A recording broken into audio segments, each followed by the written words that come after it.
attacks post-disaster rebuilding.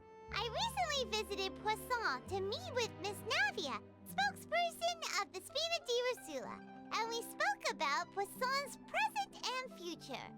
Old soil can still give birth to new bloom, Miss Navia stated. Hope is like seeing a small cookie when you're starving late at night. You just need a little of it. Skyship Winglet, Booner Brain of the Fontaine Research Institute. The various disputes that have arisen on account of Mr. Edwin have suddenly become a shield over the Institute, with Jurier turning out to be a once overlooked hidden gem. People always call the first researcher mad, but few know what to call the second. And should that latter person achieve a miracle, they would find it all the harder to find a word with which to classify him and his team. Wow! Paimon barely recognizes the people in the reports. Are those really Jurier and Navia? They sound like real big shots. What do you think? Pretty enthralling, huh? The Steambird's idea was pretty simple. With the disaster just having passed, we would print a free edition packed to the margins with good news to calm people down. The value for these big scoops lies in their inevitable follow-ups. We'll publish further reports and go into the stories behind those people. Edwin's assistant, Jurier, created a true flying ship, while Navia is leading people in the reconstruction of their home. I'm sure that these stories could draw even your well-traveled eye. Paimon's curious too! Wait a minute. Didn't we watch everything happen from start to finish? What's there to be curious about? And that's exactly why I'd like you to come conduct interviews with me. You're the best incubators of news, if you haven't noticed. And also, with you around, I'm sure I'll get to see that Duke. Are you sure? Hasn't he turned you down several times already? Oh, this time will be different. Come on, let's head to Poisson first, and then make a trip to the fortress. There are some things you'll only know when you get there.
Oh, it's you.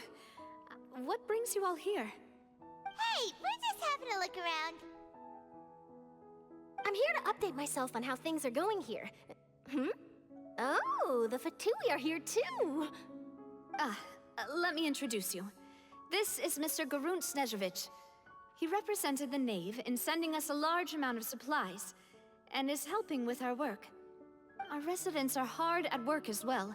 Thanks to everyone, work is progressing nicely. We've lost a lot of people, but we're moving forward. That will have to be enough. Hello, Miss Charlotte. I'm a big fan of yours. I especially like that article you wrote last year about Fontaine's stray cats. But if you don't mind, could you not emphasize our role too much in your report? It's not charity we're doing here. We just happen to share the same interests as the Spina. I get where you're coming from. I'll keep it as simple as possible. Or would you be willing to feature as friendly neighbors? That would be fine. Thanks. Oh, you're back too. How are things? We finished laying down the construction materials. It'll be another hour before the workers are able to go over there. Well, her reputation's greatly risen after that whole duel business with Miss Verena. So she's here in Poisson to wait out the heat. All right. She really came here to help me out. There's too much to consider in the reconstruction of Poisson. The Spina has need of more decision-makers. And, well, I do already happen to be connected to Mr. Callis. Oh, wait just a moment. Do you mind me asking a few questions? You know, about how you felt before the duel, about what it was like facing down a god. There's lots of exciting material there, I bet. Forget it. I'm sure you can find a better theme than that, Miss Charlotte. I see you're the same as always. Couldn't you do me a favor, for Navia's sake?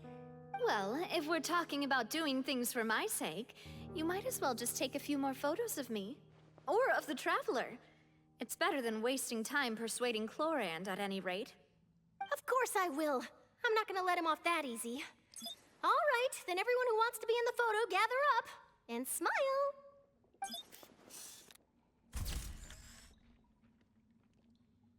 How did it go? Was it a good shot? Did Paimon look cute in it? Not bad. Your addition really helped the composition of the picture. All right, hang on a moment. Let me snap a few more shots.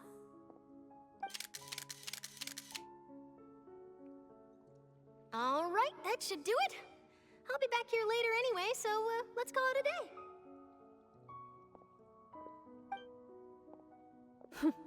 You're very quick. Speed is of the essence when it comes to the news, and freshness is the key. Also, not to brag, but I'm pretty good at building connections. Who knows? I might eventually get that interview with you after all, Miss Chlorand. Wow, you really do have that never say die spirit. I'm impressed.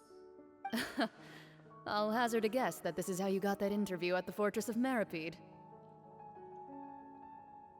Whoa, you're well informed. Let me make a guess too. I asked Sijuin, who told Monsieur Nervillette, and he told you, right? That's a very complete information chain. In truth, all Monsieur Neuvillette asked me was, when did the Fortress become so friendly towards the media? I told him that it was best not to speak too soon. There's no guarantee that Ridesley will make a personal appearance. You're right. I've got to treasure every moment I have with them. In which case, I'll be making a move first. Stay safe now. And tell me if you hear anything interesting. I'll treat you to afternoon tea in exchange.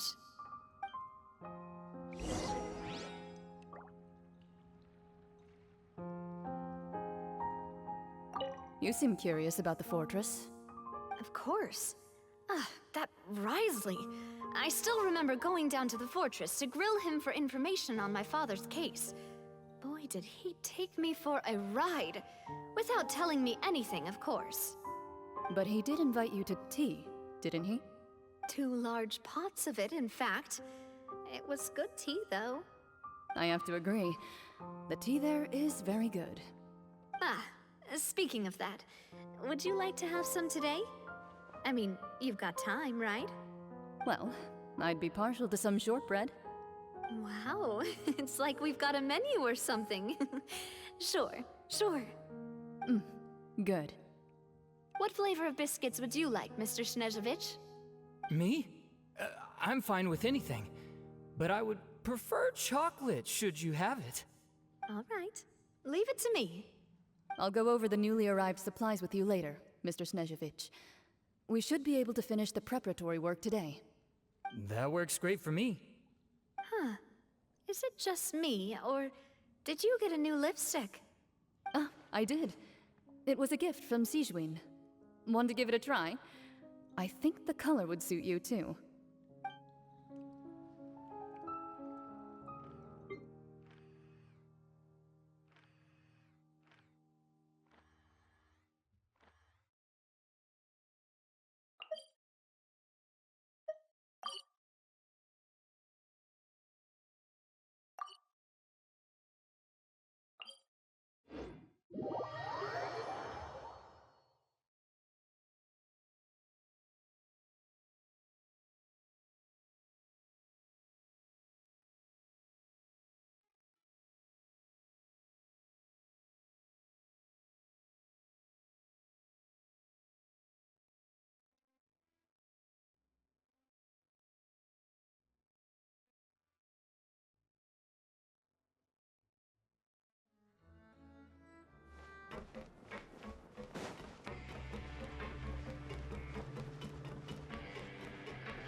fun, huh? There's a real nostalgic feeling to this place. Looks like you've been missing us. Duke! Did you come all the way to the entrance to greet us? Of course. I'm here to welcome you and our dear Miss Charlotte, whom our good head nurse recommended to me. It's an honor to finally meet the much-rumored Duke. Thank you for consenting to my visit to the fortress, sir. No need to thank me. But that said, I shouldn't be the focus of your interview. I trust you recall our agreement? Of course, of course. All right then, this way.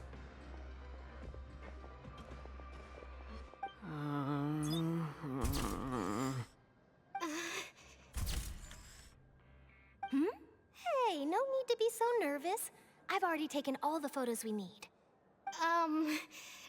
Miss Charlotte, do these pictures really need to be published on the cover of the Steambird?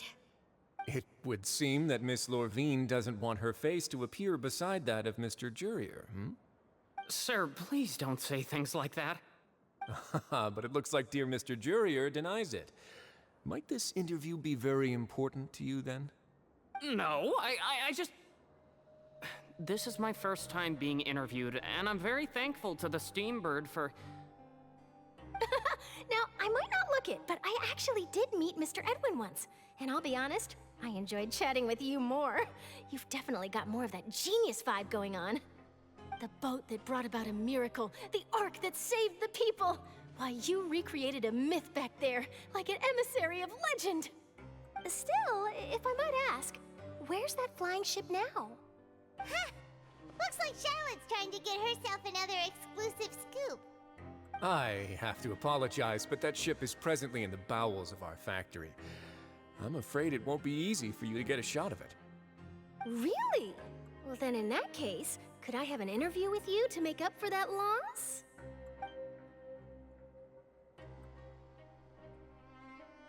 You already know my answer, I'm afraid. Best you interview our head nurse instead. Or perhaps you'd like to take another photo of this couple of researchers? Did you really have to use the word couple? Well, then 2 solo photos will do. Is my hair messed up? Please, someone help me have a look. Things sure are getting pretty lively here. Ah, we've seen this kind of thing before. Oh, seems like everyone's here. Would any of you like to try this new drink I came up with? Ah, Siegeween. Hey, Miss Charlotte. Why don't you, take some pretty photos of our head nurse? Sure. Come on, Miss Siegeween, over this way. Let's find a brighter spot. Huh? Sure. Do I have to smile? So, how have things been at the fortress?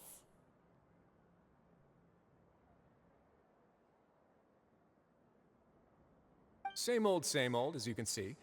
Fontaine's undergone some changes, but this place is still more or less the same. Other than that flying ship, it got a tad too much attention, I think. That's why I decided to let the interview go through. We should direct more public opinions toward the behind-the-scenes heroes. Am I right, Mr. Jurier? Miss Lorvine? You're too kind, sir. I believe that you too should have your day in the sun. Not that you would want that, which is a pity. I'll just leave the spotlight to you two.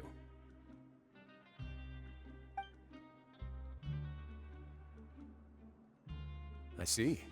Lots of things happened that day, huh? Anyway, regarding that Harbinger, I'm not sure you remember, but his 3 young followers are still waiting for his return. He sure did win them over, huh?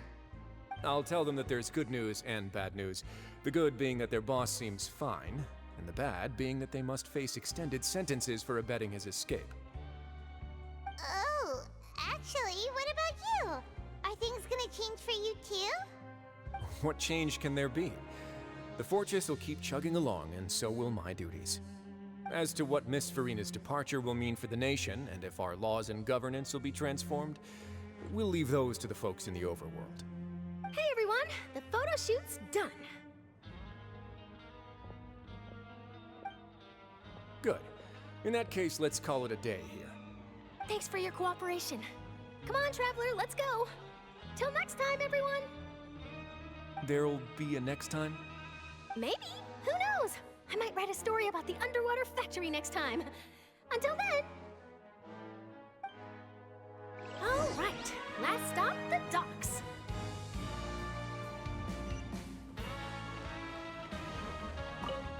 Oh, you know, I'd love to see you in one of Charlotte's photo shoots one day. Is that really necessary? Our line of work doesn't really require much photographing. It's precisely because we don't need the picture that they'll have value as keepsakes. You don't really look all that opposed to the idea, you know. Maybe I'm just happy that I managed to once again avoid the spotlight. I think this interview went well either way. Yes, you successfully kept prying eyes away by using Mr. Jurier and Miss Lorvine as shields. Very good. You should be happy for them. They have a bright future ahead of them.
Navia mentioned that she stayed in touch with Linny and the others after working together.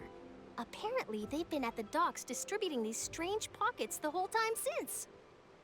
Traveler, Paimon. Ah, and Miss Charlotte, too. Would you like a magic pocket? What sort of gadget is it? It's a wondrous bag that can be used to carry many things. The water level has returned to normal, but if you see any of your things floating around, you can use this to carry them. Or you could trick a friend into doing it for you. Trick a friend? I wonder which of my friends would fall for that.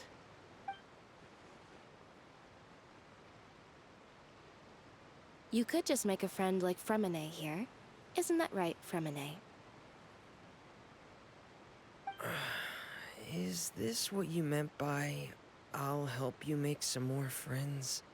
To be honest, that sounds pretty sweet. Could I have your contact, please? Sure. Please, write down my address. You sure are working hard to help Fremine socialize. He was the one who proposed doing this. He even wants to assist in our magic shows.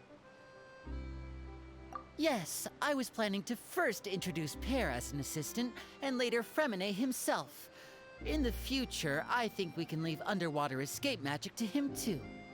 That said, would anyone want to see a diver escape underwater? Oh, it'll work out. Every journey begins with the first step. He'll become a part of our show eventually. Lynette, could you come over? Miss Charlotte says she wants to take a picture of us. Got it. My, that Charlotte is rather perceptive. She got rid of everyone the moment she realized I had something to say to you. So, how have things been, Traveler? Father says that you did a great deal during the latest events. She's very grateful for your contributions to Fontaine.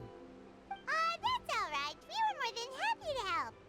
So, what's she doing now? Oh, I guess you haven't heard.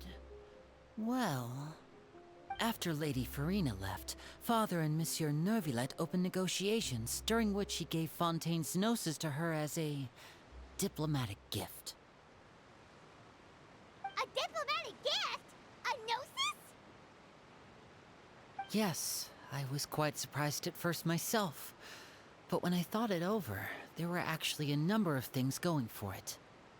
It could have been done as an apology for the incident with Lord Child, or as thanks for his help in tying the All-Devouring narwhal down. Furthermore, Father did also lend significant aid to Fontaine and Poisson. Well, that's true, but this is a gnosis we're talking about. Doesn't this seem a bit irresponsible? I would agree, but I've also heard that it seems that Monsieur Neuvillette has had a significant change of heart regarding the matter. So there's some reason for this that only Neuvillette knows about? I suspect you'll have to ask him about that yourself.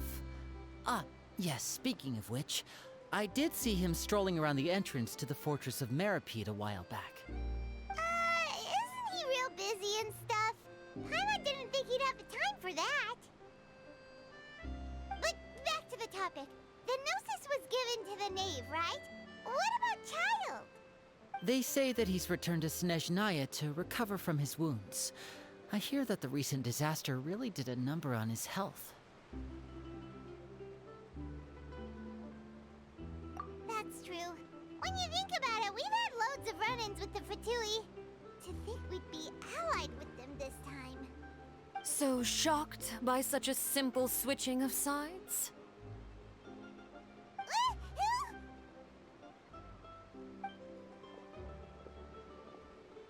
Father! Well, what do you know? Come to the docks to see how my children are doing and meet the Traveler by chance. Please do not pay my accomplishments in Fontaine too much mind. I would have done them regardless. Are you going to take the gnosis back to Snezhnaya? That is our duty as harbingers, yes. Don't be too preoccupied with sides. The goal of the Fatui concerns not a single place or person, but the entire world. With such a grand goal in mind, it is inevitable that we must wear many masks. Switching my masks is something I've always done. Well, that depends on many things. No one truly knows what the future holds. What good is honesty if you can't rely on it forever? As for you, I very much look forward to our next collaboration. Good things cannot be achieved alone, and you've proved yourselves to be great partners. A vision? All right. I'll remember to return it. Thank you for keeping it safe for him this entire time. And that's a wrap for me. Huh? You're... Greetings, Miss Journalist. Hello. If I'm not mistaken, there are diplomatic channels I'll need to report to take a photo of you. That is correct. So forgive me, but I will not be able to serve as a subject in your article. However, feel free to write as much as you'd like about our dear magicians and our upcoming rookie talent. I will. The sea breeze is quite pleasant.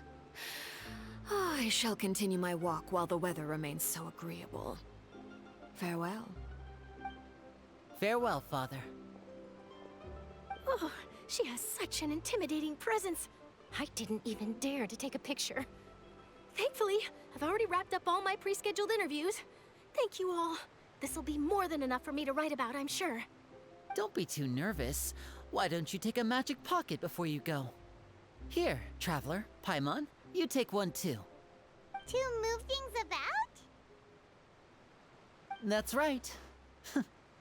Funny. I was giving out magic pockets when we first met too. And what do you know? I'm doing the exact same thing right now. So many things have happened, but the pockets are still the pockets. I guess this must be life. We will all follow our own paths, and serendipity will lead you to your fated friends. All right then. We'll be handing out pockets in some other districts later, so we'll get going now. Have a good day, you two.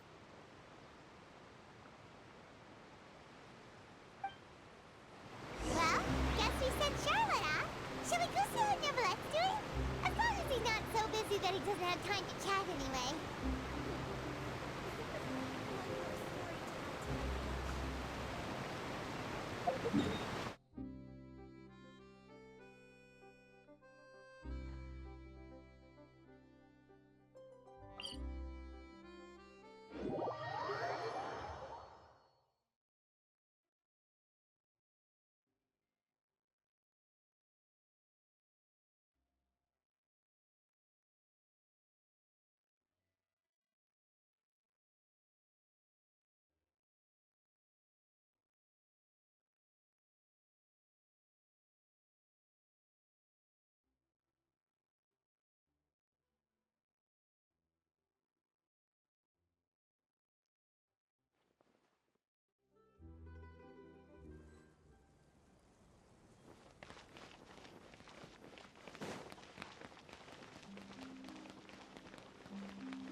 The entrance to the fortress!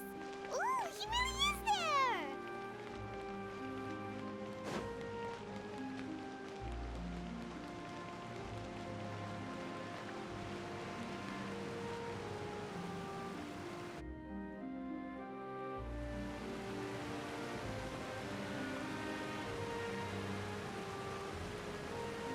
So, you really are here, Neverlet!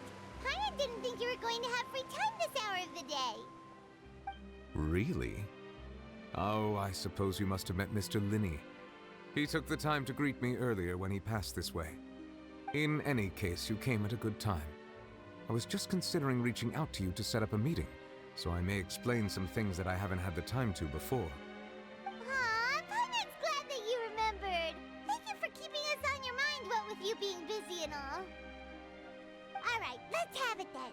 How was Fontaine actually saved? The whole business is still quite the mystery to us.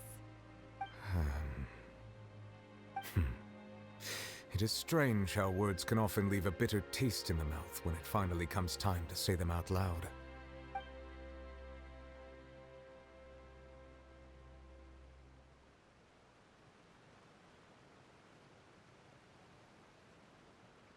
Whoa.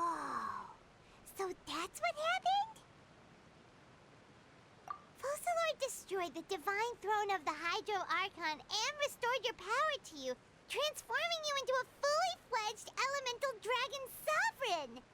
But Paimon still doesn't quite get what you did to save the Fontanians from dissolving. For me, the authority of the ancient dragons refers to absolute control over the hydro element. Fontanians were incomplete humans born of Egeria's use of the power of the primordial sea, with constitutions similar to that of mimics. But so long as those primordial energies remain within them, I could use the ancient dragon's authority to grant them true blood, after the fashion in which life was first brought into being on this planet. In other words, when I gave my verdict, Fontanians became true humans, and thus would naturally no longer be dissolved by water from the primordial sea. Fossilor must have counted on you to make that decision as well. Your verdict was the key to making the prophecy appear to have come true while saving everyone.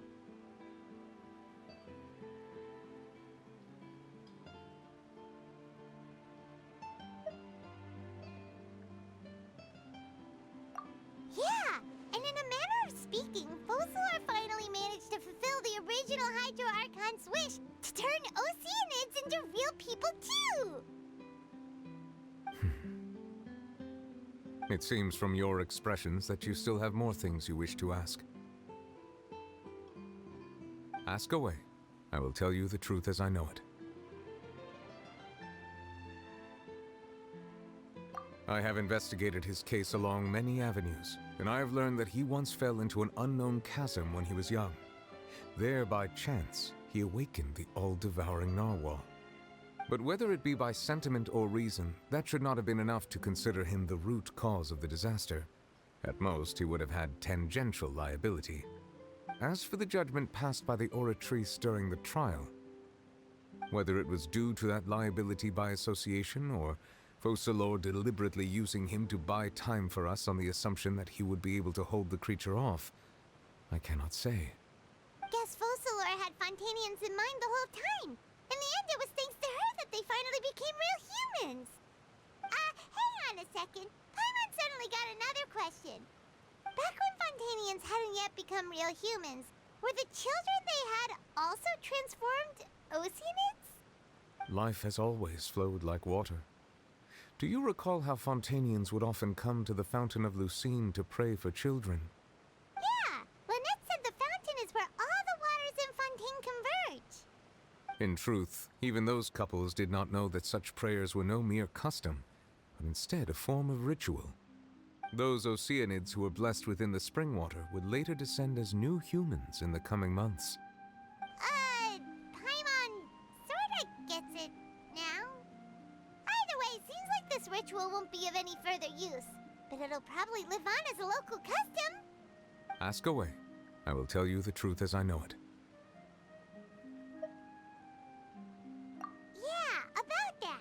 Risley said Farina has already left. What's that all about? Ah, Lady Farina. The people are only aware that her death sentence has not been carried out. She abdicated the post of Hydro Archon and left affairs related to that title to me, before leaving the Opera House. I related Focalor's words to her faithfully and completely. After hearing them, she seemed neither saddened nor comforted. She simply said that she was tired and needed to rest. Having said that, she then packed her things and moved out of the Opera House, not unlike how an ordinary person might. But she's still got a place to stay, right? You need not worry. I will make arrangements to ensure that she will not want for food, clothing, board, or travel. In truth, I am somewhat happy for her. The wear and tear on her spirit will, of course, take time to heal. But now that she no longer has to play the role of Focalor the Hydro Archon, she can finally lay down her burdens and lead a normal life. What about you then? What are your plans now that you've regained your full powers as the Hydro Dragon? After Focalor passed on, the Oratrice also ceased to function. This matter will directly affect our trials. After much careful consideration, I've decided to take over its role in our courts. From now on, I shall hear cases and pass verdicts by myself. Looks like you're still considering stuff from the perspective of the Udex, huh? As an elemental dragon, there are indeed many things that I must do. But this power and this duty, in a manner of speaking, you could say that both were granted to me. As such, before I attend to my other responsibilities, I must first and foremost continue to serve Fontaine as its highest judge. The duty of the Hydro Sovereign and the duty of the Udex shall coexist within my person. Additionally, the Hydro Archon's departure has brought about another problem, which is that the Opera House shall no longer produce indemnitium. That's true. That power was derived from the people's faith in the Hydro Archon, wasn't it? Wait, but the various mechs and machines in the city are all still okay. Where are they getting their energy from? As I am now, I have full command over New Musia, and it can serve as a complete substitute. Another reason why I cannot quite leave Fontaine immediately. Wow. This ancient dragon's authority stuff is really quite useful, huh? Ask away. I will tell you the truth as I know it. Oh, that's right! They say you've given it to the knave as a diplomatic gift or something! Leaving aside their intentionality, the two Fatui Harbingers have indeed done much for us during this crisis. Their sole remaining goal in Fontaine, at least at this point, would seem to be the Gnosis. The Oratrice has ceased to function. The Hydro Archon's divine throne is now no more, and I do not need the Gnosis's power. As such, it has lost all meaning for Fontaine. If the Fatui have impure designs, then we might as well accede to their request now, and avoid unnecessary conflict. What complicated considerations? Paimon thought you were just giving it to them out of gratitude to the knave and as an apology to Child. Ask away. I will tell you the truth as I know it. You will soon be heading to Natlan, I presume? I'm afraid that I have little talent as a travel guide, so all I can do is tell you what I know about that land. As far as I'm aware, Natlan can be said to be a nation of dragons. A nation of dragons? You mean like you? No, I suspect that I would not find myself welcome there. Unlike ancient dragons such as myself, the dragons of Natlan have undergone long years of development and evolution. Large numbers of them have entered a form of coexistence with humanity. Natlan is also the nation of war. War ravages those lands like an undying flame. There is one other piece of information I got incidentally from my negotiations with the knave that I believe may be useful to you.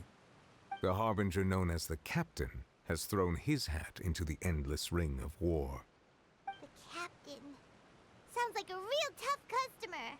Seriously, everywhere you look, there's a Fatui harbinger doing their thing. I suggest that you fully prepare yourself before going to Natlan. In the meantime, Fontaine's doors will always be open to you. Ask away. I will tell you the truth as I know it. Hang on a sec. Paimon's still got a question about the Gnosis. When we spoke to Linny earlier, he mentioned that your attitude towards giving away the Gnosis had clearly changed. We guessed that there might be some reason for it that only you were aware of. No wonder the House of the Hearth is the Fatui's intelligence division. They are certainly sharp. So regarding this specific issue, I was just getting ready to share something with you. What is it? In truth, I exchanged some further words with that lady named Skirk after sending you two back to the surface. It went something like this.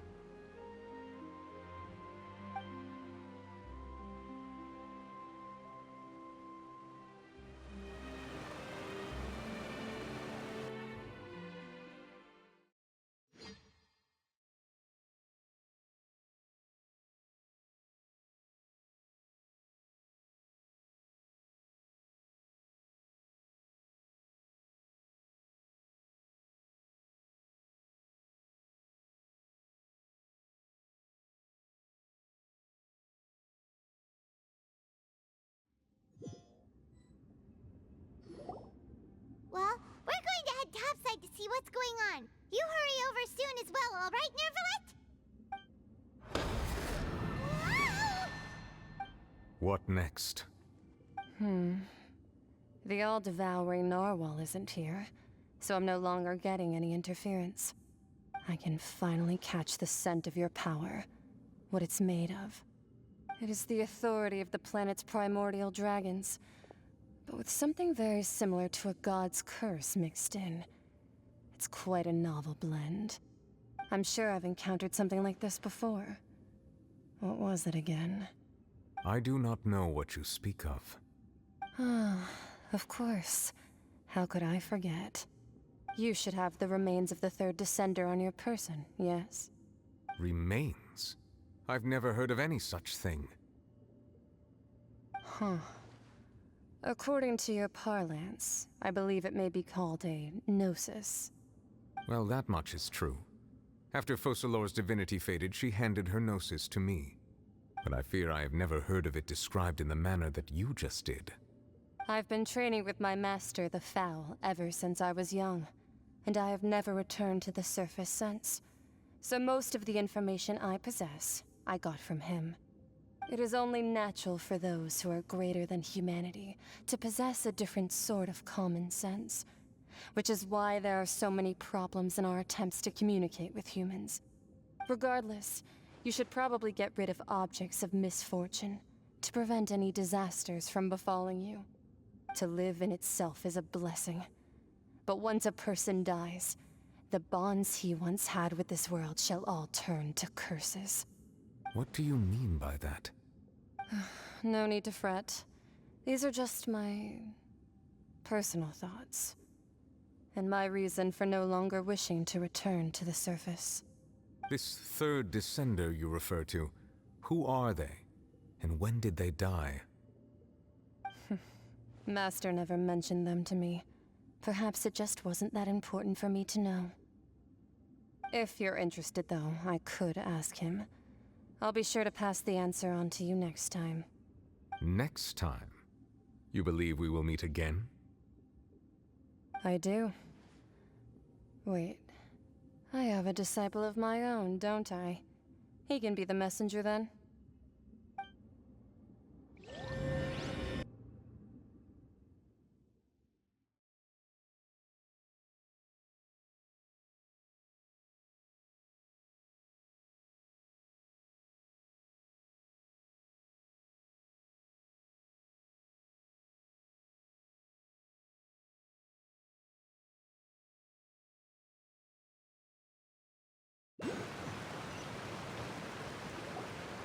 That's what she told me. Whether it would prove useful or not, I wanted to pass that information on to you. The remains of the third descender? So that's what the Gnosis actually are. Paimon just thought they looked like chess pieces. How could they be a person's remains? All the same, assuming that there was no misunderstanding or special metaphor at play, that is what she meant to say. And she said that it would bring misfortune and that you should check it, which is why you gave it to the Fatui. If she speaks the truth, then I would simply be putting Fontaine at unnecessary risk by keeping it here.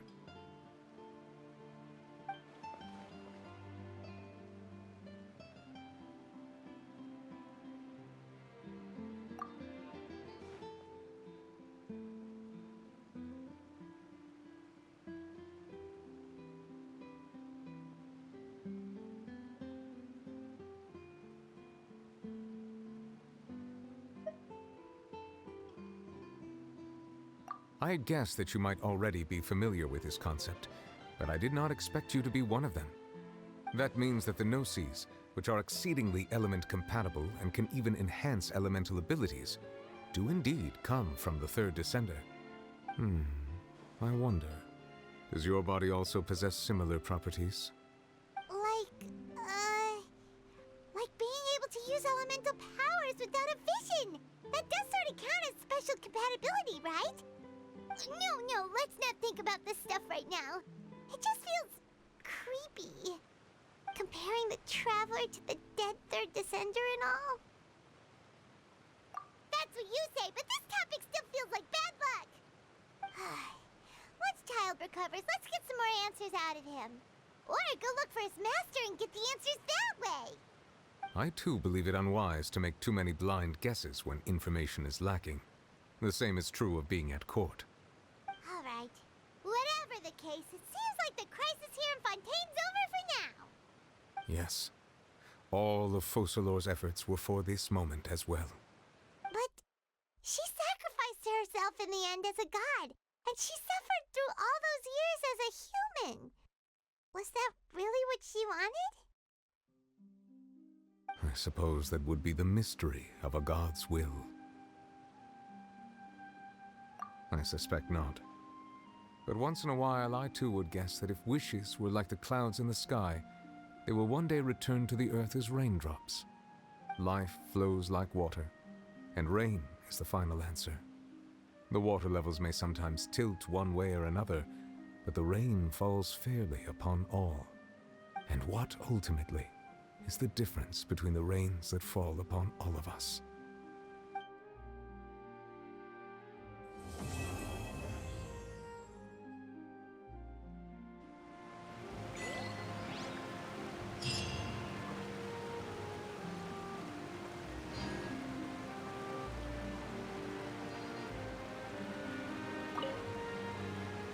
It seems from your expressions that you still have more things you wish to ask.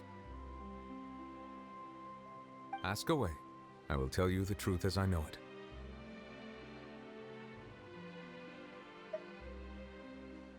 I suggest that you fully prepare yourself before going to Natlan. In the meantime, Fontaine's doors will always be open to you.